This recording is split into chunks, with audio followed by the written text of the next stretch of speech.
Here's the issue over there, the slugs or snails. I'm not really sure which of these are. I'm thinking they're slugs, but here they are. Here's one right there.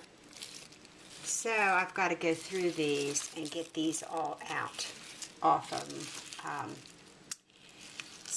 And then I need to get that dirt up around because they're more vulnerable as they raise up out of the ground. Then the slugs can just simply get to the beet a lot easier. Okay, here's what I have done with the mess of beets that I just showed you. I went through them and took the critters out.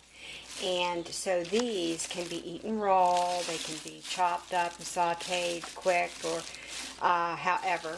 And I imagine you can even have beet, you can have kale chips. I imagine you can have beet chips also. But anyhow, right now I'm just going to put them in the fridge dry in a plastic bag. And I sorted the bad leaves out. And then over here are the leaves that's not the best, but they are good enough to wash and put in with the super worms, and I'll probably throw some in with the hornworms.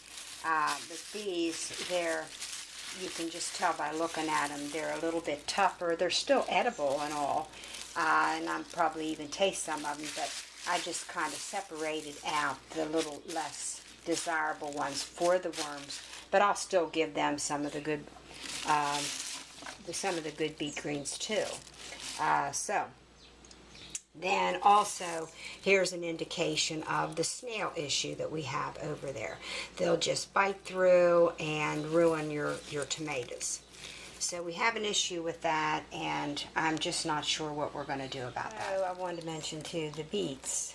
I put some coconut oil on them, and I have them roasting in the oven. I'm going to check them after about an hour at 400 I just took my fingers and rubbed coconut oil over the top of them and put them in a baking dish. So I'll show you that after they get done. This is the leftover beets that I took the rough part of the skin off up around the top part where it was exposed up out of the ground. And the rest I didn't worry about. There still has some skin on it. It's not any different than baking potatoes, and which I did at the same time these beets. It's not any different eating the skin on the beets as it is with the potatoes. It's no different. So the thing about having it in the oven, it does make it a lot easier to peel, to slice the beets.